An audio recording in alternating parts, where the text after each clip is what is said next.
और बहनों, गयूर नौजवान साथियों, शहनशीन पर मंच पर तशरीफ फरमा मोहतरमा कृष्णा पटेल साहिबा, अध्यक्ष सदर अपना दल, हमारी बहन विधायक मोहतरमा पल्लवी पटेल साहिबा,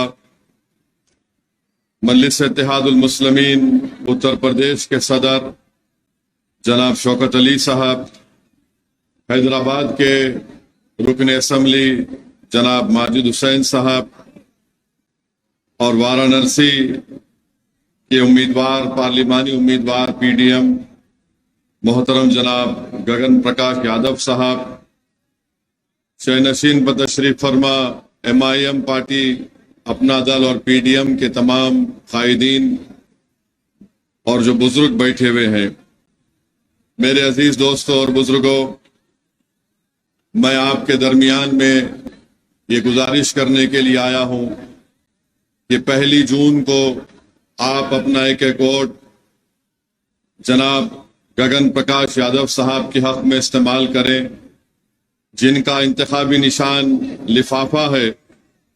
और आप जानते हैं कि मजलिस इत्तेहादुल मुस्लिमीन पीडीएम का हिस्सा इसलिए बनी कि पल्लवी पटेल साहिबा ने ये कहा कि जब तक उत्तर प्रदेश में दलित, पिछड़ा और मुसलमानों से इंसाफ नहीं होगा, हम उस मकसद को हासिल नहीं कर पाएंगे जो सबके लिए जरूरी है।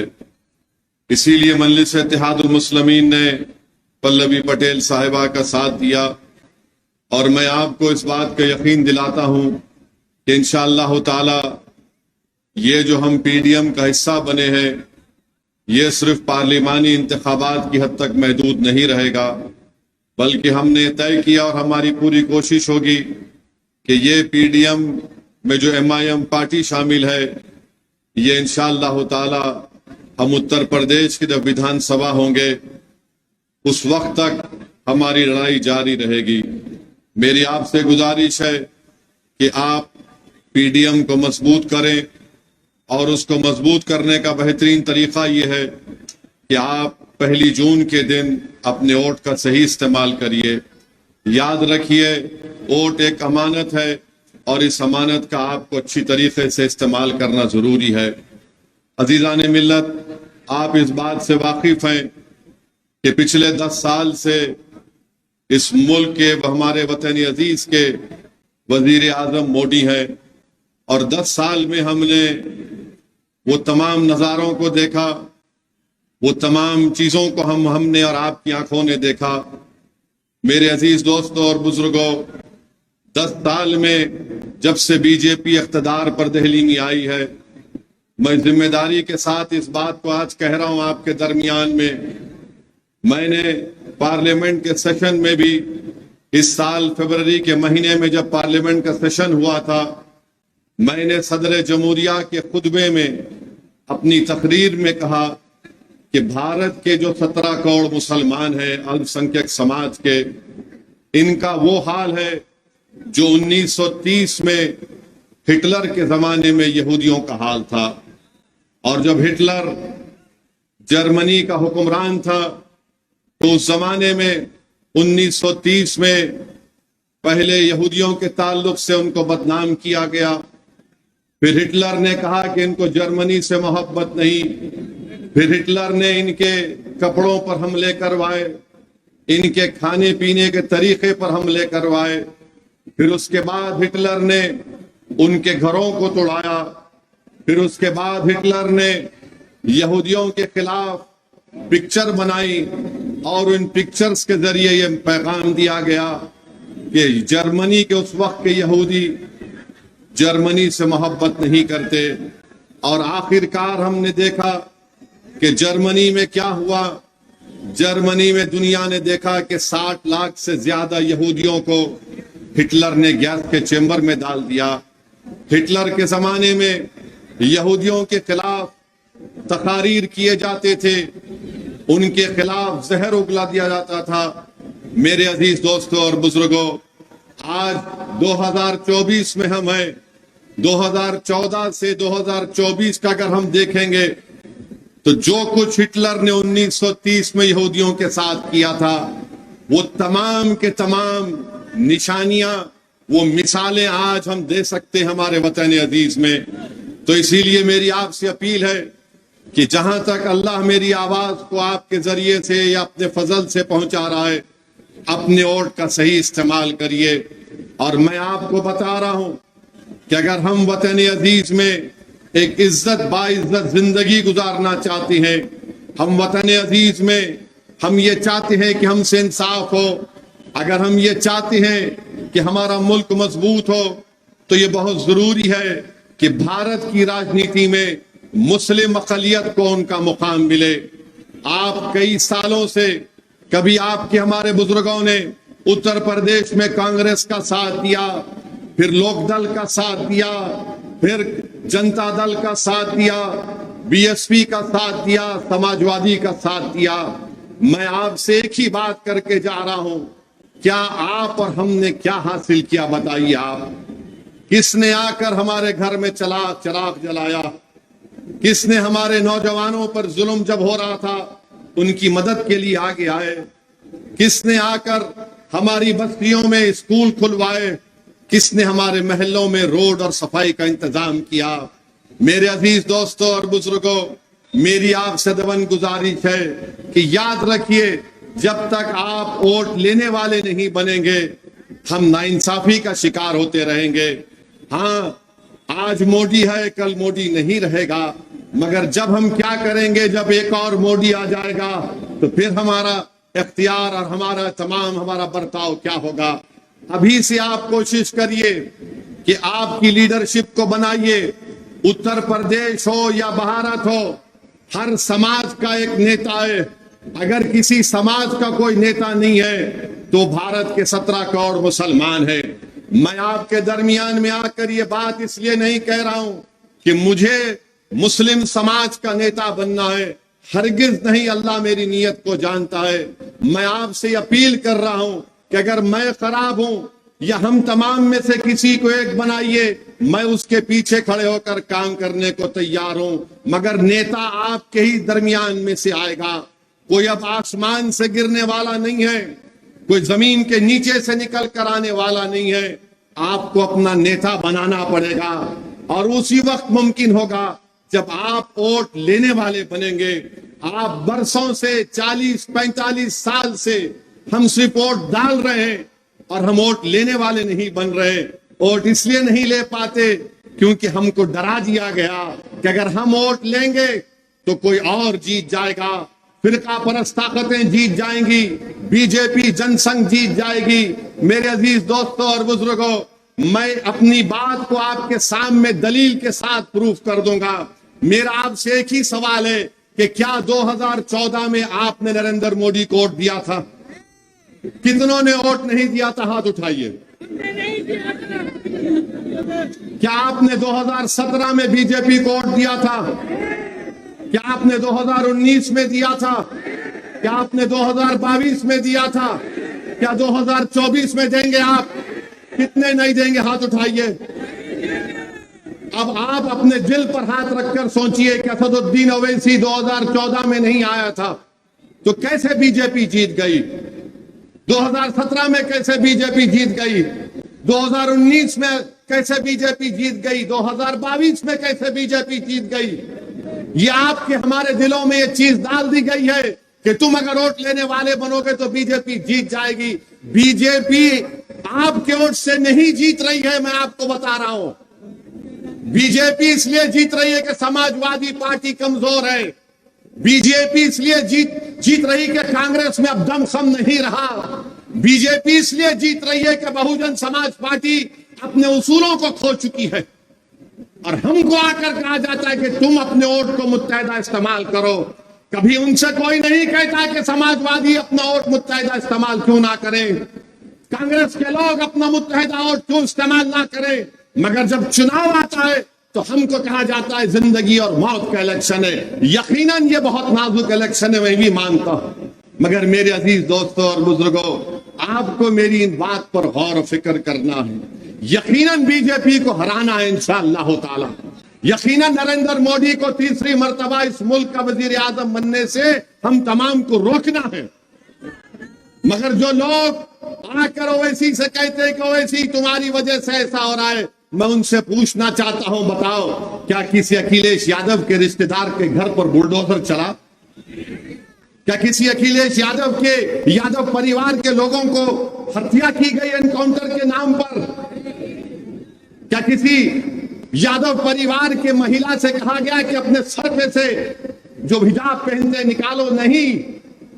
किसकी इबादत गाह को निशाना बनाया गया? नहीं। किसी को हथकड़ियों में गोली मारी गई तो यादव था या उसका नाम अतीक था? बोलो आप। किसी को जेल में जहर दे दिया गया तो उसका नाम असदुद्दीन ओवैसी था या कोई और था? बोलो आप। ये बात पर आपको सोचना है। हाँ, मेरी इन बातों से मुझे बदनाम किया जाता है, मगर मुझे अपनी बदनामगी की फिक्र नहीं है। अरे हमको सच्चाई को बयान करना है। अगर हम सच्चाई को बयान नहीं करेंगे और हिकमत के नाम पर बुज़दिली के मजारे करेंगे तो आने वाला कल हम और आपको माफ नहीं करेगा। आज हमारे दरमियान में अतीक नहीं है, मुख्तार नहीं है। अगर आप अपना वोट नहीं लेंगे तो या तो आपको सियासी तौर से मार दिया जाएगा या फिर स्लो पॉइजन देकर आपको जिस्मानी तौर पर खत्म कर दिया जाएगा। फैसला आपको करना है। और लोग बोलते हैं कि बताओ क्या हो जाएगा अगर हम पीडीएम का साथ देंगे। मेरे अजीज दोस्तों और बुजुर्गों, देश के वजीर आजम मोदी हैं। उनकी भाषा का इस्तेमाल आपने देख लिया कि 10 साल मोदी क्या भाषा इस्तेमाल करते हैं। वजीर आजम है, प्रधानमंत्री हैं, कभी कहते हैं कि कपड़ों से देखकर पहचान लो, कभी कब्रिस्तान और शमशान की बात करते हैं, तो अब कह रहे हैं कि हम घुसपैठी हैं, अब कह रहे हैं कि हमारी बेटियां, हमारी महिलाएं ज्यादा बच्चे पैदा करती हैं, अभी कह रहे हैं कि हिंदू बहनों के गलों से मंगलसूत्र उतार कर मुसलमानों को दे दिया जाएगा, जिहादी कह रहे हैं।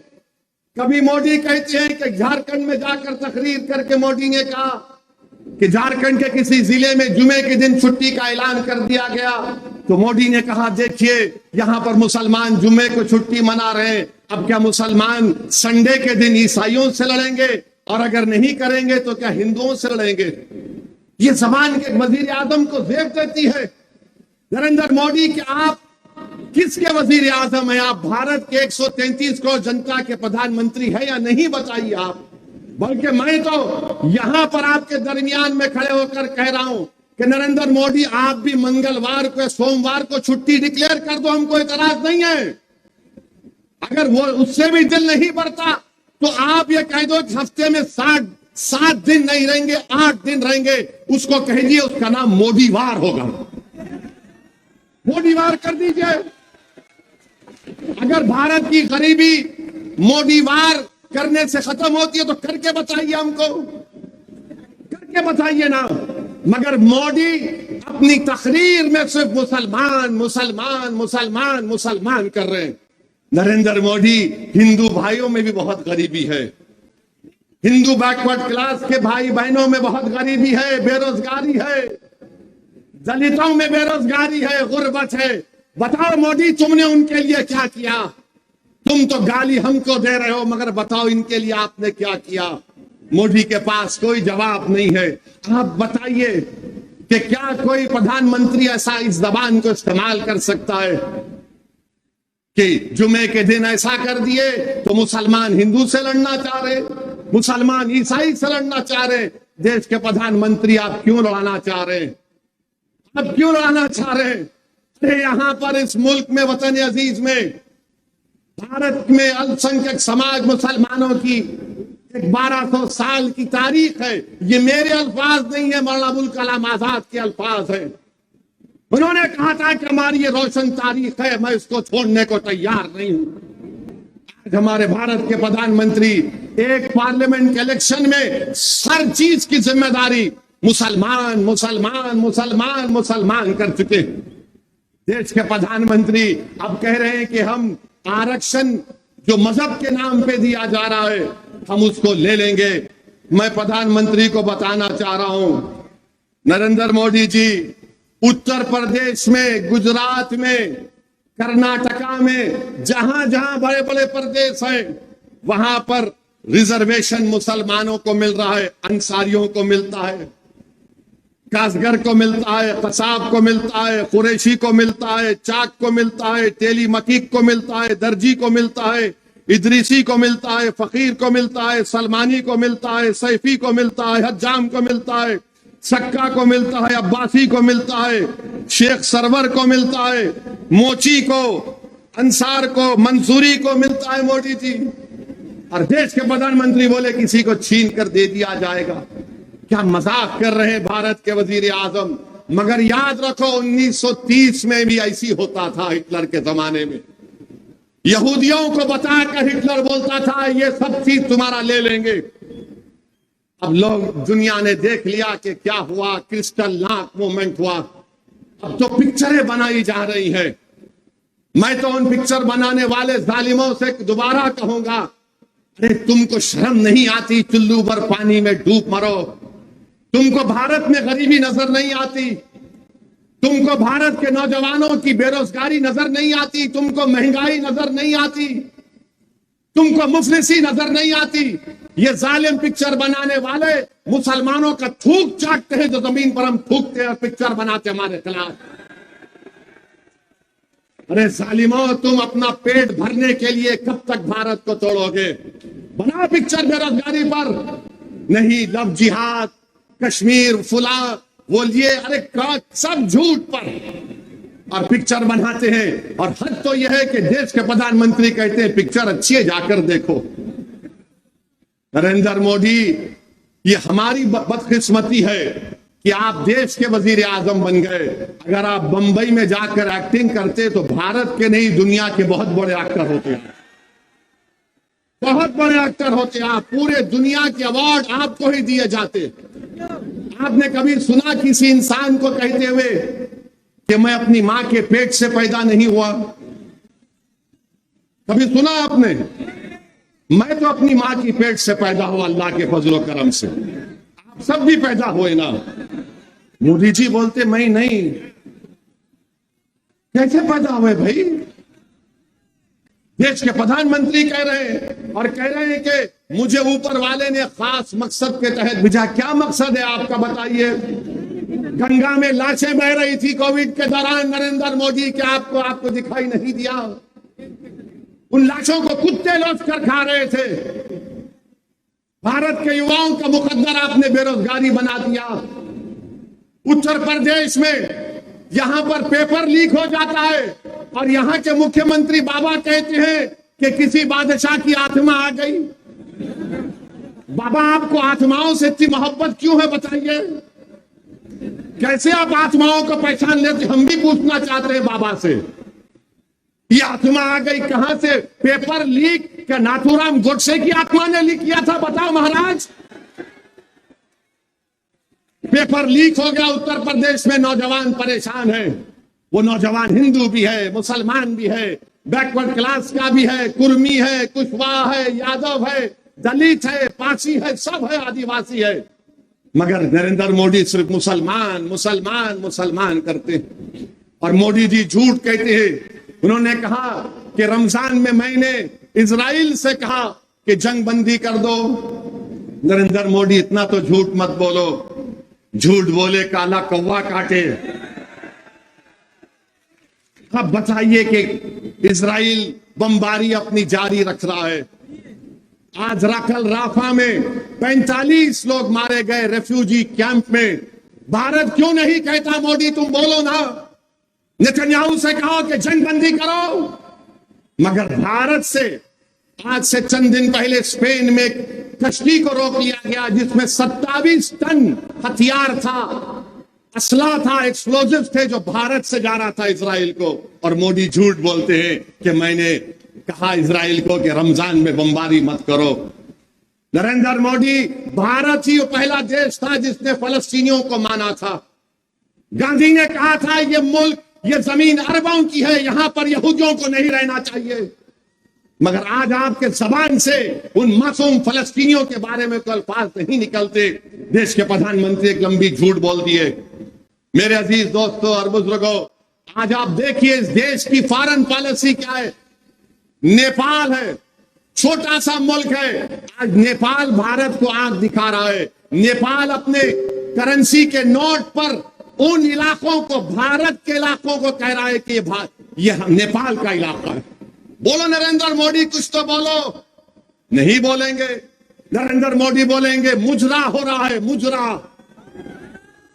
नहीं मेरे भाई, क्या ये महिलाओं का अपमान नहीं है, उनकी बेइज्जती नहीं है? मुजरा हो रहा है। नरेंद्र मोदी, देश की 50% आबादी महिलाओं पर है, आप उनका मजाक उड़ा रहे हैं। मुजरा हो रहा है। जाओ मुजरा देखो, मुजरा करो। नरेंद्र मोदी ये याद रखो, अगर तुम्हारे मुंह में जबान है तो अल्लाह ने भी हमको भी बहुत अच्छी जबान दी है,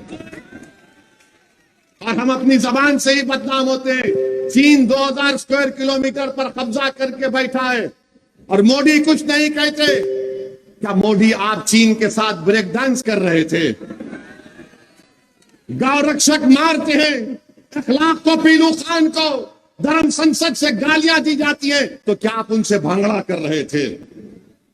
ये वजीर आजम की जबान है, ये इनकी नफरत है। इसीलिए मैं आपसे अपील कर रहा हूं कि आपको बड़ी एहतियात के साथ अपने वोट का इस्तेमाल करना है। हाँ, कोई आकर कहेगा मेरे आज की इस तकरीर के बाद कि पीडीएम को अगर वोट देंगे तो तुम्हारा वोट गड्ढे में डालने के बराबर है, खड्डे में डालने के बराबर है। मैं हमारे अख्तरुल ईमान जो बिहार प्रदेश के हमारे सदर हैं, उन्होंने एक मिसाल दी कि जब रामविलास पासवान के हक में दलितों ने वोट दिया तो किसी एक बड़े नेता ने जाकर उन दलितों से कहा कि तुम्हारा वोट खड्डे में पड़ रहा है, गड्ढे में पड़ रहा है। तो उस दलित ने जवाब दिया कि हाँ सर, हम अपने वोट से उस खड्डे को भर रहे हैं, जब भर जाएगा हम अपनी इमारत को तामीर करेंगे। तो आपको भी अपने वोट का इस्तेमाल करना है। डरने और घबराने की जरूरत नहीं है। अगर आप डरते रहेंगे तो फिर ये सब हमको इस्तेमाल करते रहेंगे। मेरे अजीज दोस्तों और बुजुर्गों, फिर हमारे वजीर आजम कहते हैं कि पूर्वांचल में बड़े बड़े बहादुर लोग गुजरे, सिर्फ मंगल पांडे का जिक्र करते हैं। यकीनन कीजिए, हम भी इज्जत करते मंगल पांडे की, उनके साथियों की, मगर नरेंद्र मोदी जी, क्या इस देश की आजादी में एक मुजाहिद आजादी का नाम जो पूर्वांचल का बेटा था, उसका नाम मुख्तार अंसारी था? तुम्हारे मुंह से क्यों नहीं निकलता? निकालो अपनी जबान से, कहो मुख्तार अंसारी भी इस देश का आजादी का सिपाही था। मगर मोदी जी की जबान से नहीं निकलेगा। वो बोलेंगे मुख्तार अंसारी निकलेगा तो उनका वोटर समझेगा वो मुख्तार की बात कर लिए। मेरे अजीज दोस्तों और बुजुर्गों, जो जो लोगों को, जिन जिन हजरात की जानें चली गई हैं, वो शहीद हैं। मैं अल्लाह से दुआ करता हूं कि अल्लाह उनकी मग़फ़िरत फरमाए। और मुझे यकीन है ये कुदरत का निजाम है, जब कभी भी जुल्म बढ़ता तो अल्लाह सुब्हानहू तआला जालिम को कमजोर करता है। किसी शायर ने अच्छा कहा था, उस शेर का अगर मुझे सही कह रहा हूं, कि चीर कर अंधेरे को चीर कर नूर आएगा, अगर तुम हो फिरौन तो मूसा भी आएगा इंशाअल्लाह। याद रखिए, जो लोग आज बुलडोजर से घर तोड़ रहे हैं, कल इंशाअल्लाह ताला उनका घर वीरान हो जाएगा, खंडर बन जाएगा। जो लोग ताकत के बलबूते पर जाने ले रहे हैं, तुम्हारी भी जान अल्लाह लेगा एक दिन इंशाअल्लाह ताला। तुम जो डर पैदा कर रहे हो, यकीन जानो कुदरत तुम्हारे दिलो दिमाग में खौफ को पैदा कर देगा। मेरे अजीज दोस्तों और बुजुर्गों, हिम्मत और हौसले को बरकरार रखिए। मोदी खुलकर कह रहे हैं कि अगर वो तीसरी मर्तबा वजीर आजम बनेंगे तो भारत की पार्लियामेंट में यकसा सिविल कोड को लेकर आएंगे। यकसा सिविल कोड उत्तराखंड में नाफिज किया बीजेपी ने। वहां पर एक मुसलमान अपनी शादी निकाह से नहीं कर सकता, बल्कि स्पेशल मैरिज एक्ट में करना पड़ेगा। एक मुसलमान का निकाह गाजी के तहत नहीं होगा, गवाह नहीं होंगे और दुल्हन को मेहर नहीं दिया जा सकता। ये यकसा सिविल कोड मोदी भारत में लाना चाहते हैं। आप अपने दिल पर हाथ रखकर सोचो, अगर कल यह कानून खुदा ना खास्ता भारत की लोकसभा में आएगा तो क्या अखिलेश यादव, राहुल गांधी उस बिल को फाड़ेंगे? असदुद्दीन ओवैसी उस बिल को फाड़ेगा? यह आपको सोचकर फैसला लेना है। और ये इंडिया अलायंस जो बनाया गया है, महाराष्ट्र में 48 लोकसभा की सीटें, कितने हैं? 48। एक भी मुसलमान को टिकट नहीं दिया गया। ये कांग्रेस के मुस्लिम नेता मुझे फोन करके कहे कि ओवैसी साहब, महाराष्ट्र में 1 करोड़ 15 लाख मुसलमान है, एक टिकट नहीं दिए। मैंने कहा मुझे क्यों सुना रहे हो? बोले नहीं, हम अपना दिल का गम हल्का कर रहे हैं आपको फोन करके। मैंने कहा मुझसे बात करके गम हल्का नहीं होता, तुम गुलामी की जंजीरें तोड़कर मेरे साथ खड़े हो जाओ, तुम्हारा गम दूर हो जाएगा। एक को भी नहीं दिए। और एक हमारा एमपी औरंगाबाद का इम्तियाज जलील, इंशाअल्लाह ताला अल्लाह उसको कामयाब करेगा इस बार भी। इम्तियाज जलील के खिलाफ आपने उम्मीदवार खड़ा कर दिया और बोलते हैं ओवैसी वोट काटने आया है। मेरे खिलाफ आपने वो कैंडिडेट खड़ा कर दिया। मैंने कहा कोई बात नहीं, मैंने तो हैदराबाद में कई मर्तबा कहा अगर दम है तो मोदी अमित शाह आकर मुझसे हैदराबाद में मुकाबला करके दिखाओ। मेरे भाई, आप देखते हैं कि महाराष्ट्र में एक नहीं, बिहार चले जाइए, बिहार में 22 यादवों को टिकट दिया तेजस्वी यादव ने। 14% यादव है, 17% मुसलमान है और 2 मुसलमानों को टिकट दिया। और गाली मुझे देते हैं। उनके 2 बेटे विधायक, एक डिप्टी चीफ मिनिस्टर रह चुका है, पत्नी मुख्यमंत्री, लालू मुख्यमंत्री 15 साल तक। अब 2 बेटियां लड़ रही हैं पार्लियामेंट का इलेक्शन। मुझ पर गुनाह, मुझ पर गाली दी जाती है। हम फुलवारी में थे, पाटलिपुत्रा में हमने अपना कैंडिडेट उतारा और मैंने कहा था पाटलिपुत्रा में देखना लालू घर से निकलेगा कल। लोग बोले कैसे? बोला देख लेना तुम, मेरे आज की सभा और भाषण के बाद कल तुम लालू को देखोगे। तो आज पता चला कि 20-22 साल के बाद लालू पटना में दफ्तरे इमारत शरिया को पहुंच गए सर पे टोपी पहनकर। यह असर है आपका। अगर आप मुत्तहिद हो जाएंगे तो सब होगा मेरे भाई, मरना फिर आपको डराया जाएगा। आज मोदी है, कल कोई और होगा। बताओ कब तक डर डर के जिंदगी गुजारेंगे आप? मेरे अजीज दोस्तों और बुजुर्गों, उत्तर प्रदेश में आप देखते हैं कि समाजवादी पार्टी ने 62 लोकसभा के उम्मीदवार उतारे। कितने मुसलमान हैं? 4। 62 में सिर्फ 4 हैं। और आजमगढ़ से लेकर फिरोजाबाद तक अखिलेश यादव के सैफई के राजकुमारों को टिकट दे दिया गया। आजमगढ़ से इनका भाई, बदायूं से इनका भाई, कन्नौज से ये खुद, मैनपुरी से उनकी पत्नी और इनका एक और भाई। अरे बताओ फिर तुम्हारी इज्जत क्या है? कांग्रेस पार्टी ने भारत में 328 टिकट दिए और सिर्फ 19 अल्पसंख्यक समाज मुसलमानों का अपना उम्मीदवार बनाया। अगर ये इंडिया अलायंस को देख ले तो सिर्फ 7% अल्पसंख्यक समाज मुसलमानों को टिकट दे दिया गया। और गाली मुझे दी जाती है, मुजरिम मुझे बनाया जाता है। पिछले बार तुमने कितने टिकट दिए थे? 19 में, उससे कम दिए, 40 या 50। मगर गाली हमको दी जाती है। माफ करना, मैं आपको एक बात कहने जा रहा हूं, मुझे माफ कर दीजिए। गलती हमारी है इसमें, गलती इनकी होगी मगर हम भी मुजरिम हैं इसमें, क्योंकि हम इस बात को तय कर चुके हैं कि हम जीत नहीं सकते। अरे तुम जीत नहीं सकते, तुम कैसे बोलोगे ये? अगर तुम ये अपना मिजाज बना लियो कि मैं जीत नहीं सकता, तो करबला के रेगिस्तानों से आवाज आ रही है। वो दजल्ला का किनारा जो अहले बैत के खून से लाल हुआ, वो तुमसे पुकार कर कह रहा है खबरदार, हम अल्लाह के ऊपर भरोसा करने वाले हैं, हम तादाद पर भरोसा नहीं करने वाले। अगर आज आप यही फैसला करेंगे हम नहीं जीत सकते, तो याद रखो खुदा उन्हीं का हाल बदलता जो अपने आप को बदलना चाहते हैं। मेरे भाई कदम तो उठाकर देखो, अपने दुआओं को आजमाने का वक्त है, उठाओ कदम। अपने दुआओं को आजमाने का वक्त है। जीत हार तक फैसला तो रब्बे करीम करेगा, मगर अगर हम फैसले कर लेंगे नहीं नहीं नहीं जीत सकते, तो फिर कब जीतोगे? कब जीतोगे बताओ? जब हम खत्म हो जाएंगे। हमारे दादा ने इनका साथ दिया, हमारे बाप ने इनका साथ दिया, अब हम अपने नौजवानों की जवानी उन पर कुर्बान कर रहे हैं। आज आपको कल के लिए आज से तैयारी करना है। अखिलेश यादव 2014 से बीजेपी को हराना चाह रहे, नहीं हरा सकते, नहीं हरा सकते वो बीजेपी को। मैं कह रहा हूं आपको, मेरी बात लिख कर रख लेना आप, और याद रखना कि एक दीवाने ने आकर हमसे कहा था, ये सिर्फ अपने परिवार को बचाना चाहते हैं, और परिवार को बचाने के लिए डर बिठाया जाता है, और इनका मकसद एक ही है कि उनकी राजनीति चमकती रहे।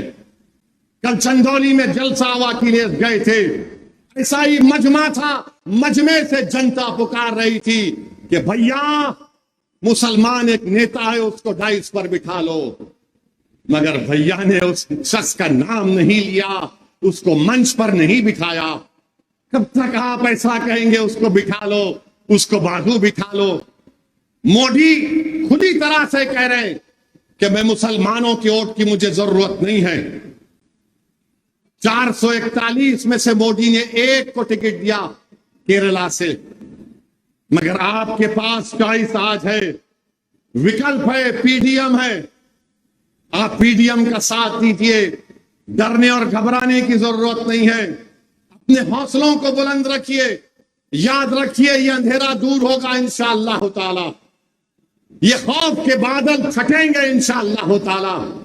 सिर्फ जरूरत इस बात की है कि हम रब्बे करीम की जात पर तवक्कल करें। डरने और घबराने की जरूरत नहीं है। ये तमाम चीजें आपके सामने हैं। नरेंद्र मोदी के पास दिखाने को 10 साल के लिए कुछ भी नहीं है। इसलिए मोदी सिर्फ मंगलसूत्र की बात करते हैं, जिहादी की बात करते हैं, मुजरे की बात करते हैं, बच्चे ज्यादा पैदा करते हैं वो बात करते हैं, जुमे की बात करते हैं। और आप तो इस सरजमीन पर रहते हैं जहां पर एक इबादतगाह को निशाना बनाया जा रहा है। मेरे भाई, ये वक्त उठने का है। जमहूरियत में अपनी आवाज को सुनाने का वक्त है। तुम ओवैसी के भाषण को सुनकर नारे तकबीर अल्लाह अकबर कहोगे तो फर्क नहीं पड़ेगा। तुम्हारा ईमान मजबूत जरूर होगा, तुम्हारे हाथ के बाल खड़े हो जाएंगे, मगर तुम्हारी आवाज उस वक्त पूरे ऐवानों में गूंजेगी जब तुम्हारे वोटों से तुम्हारा नुमाइंदा गगन यादव जीत कर जाएगा। और उस वो काम आपको करना है। क्या आप वो काम करने तैयार हैं? क्या आप वो काम करने तैयार हैं? क्या आप डरेंगे तो नहीं? क्या आप कंफ्यूजन का शिकार तो नहीं होंगे? याद रखिए, मेरे भाषण के बाद हजरत इबलीस आपके कान में आकर कहेगा, ये ऐसे ही दे बोलता है, इसकी बात का यकीन मत करो। मेरे भाई, मैं आपको जिम्मेदारी के साथ कह रहा हूं, भारत की पार्लियामेंट में इतने एमपीज हैं, सब पार्टी के जीत कर आते हैं, सब बैठते हैं, बोलते हो ओवैसी भाई कब है तुम्हारा भाषण? मैंने कहा तुम बोलो ना, तो बोलते नहीं बोल सकते। और हमारा भाषण सुनकर बोलते हैं कि हमारे दिल को इत्मीनान हुआ कि चलो हमारी कोई बात तो कर दिया।